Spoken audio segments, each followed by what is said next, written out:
Expectations जो है वो लोगों को इंटरेस्ट रेट कम है क्योंकि तो लोगों को उस पर अपना रिटर्न नहीं मिलता, तो वो लोगों ने लगा के स्टॉक एक्सचेंज में आ गया। फिर लिक्विडिटी रोटेशन की भी इश्यूज होता है, बहुत सारे ब्लैक मनी को अपनी रोटेट करते हैं स्टॉक एक्सचेंज के जरिए रोटेट करके, तो वो उसको भी पॉजिटिव करते हैं।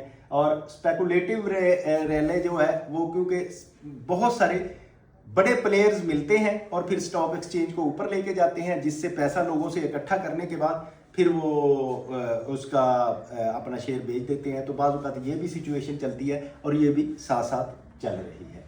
तो अगर मैं बात करूं इन्फ्लेशन एंड मॉनेटरी ट्रेंड्स की, तो इन्फ्लेशन भी कुछ बढ़ रही है। वो जैसे कि मैंने आपको बताया कि कंज्यूमर प्राइस इंडेक्स जो है वो दिसंबर 2025 का 5.6% था और जुलाई टू दिसंबर एवरेज जो है वो 5.2% है और मनी ग्रोथ जो है 3.7% तक है। तो monetary easing space of emerging की हो रही है और ये इन्फ्लेशन में भी थोड़ी इंक्रीज आ रही है।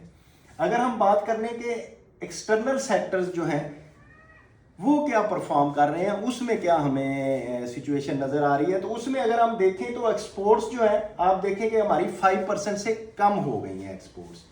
कैसे कि आपको सबको पता है, जो मैं हमेशा से ये बात कर रहा हूं कि एक्सपोर्ट्स जो है उस पर हम जब तक तवज्जो नहीं देंगे वो कम से कम होती जाएगी और उसको जब कम होगी तो हमारा फॉरेन रिजर्व्स कम आएगा। तो ये हैरानगी की बात आप देखेंगे कि दो तीर है, जो इंपोर्ट कम होनी चाहिए थी वो बढ़ रही है। इंपोर्ट कितनी ऊपर चली गई है कि 37.8 बिलियन डॉलर जो है वो ऊपर को जा रही है और एक्सपोर्ट हमारी कम हो रही है। तो इसकी वजह से ये घर के खर्चे की तरह है कि घर में इनकम कम आ रही है और खर्चा ज्यादा होता जा रहा है। तो जब ज्यादा करेंगे तो वही डेफिसिट है जो हमें प्रॉब्लम में लाता है और हम डेफिसिट में चले जाते हैं। तो इस तरह से ट्रेड डेफिसिट जो है वो 17.6 बिलियन डॉलर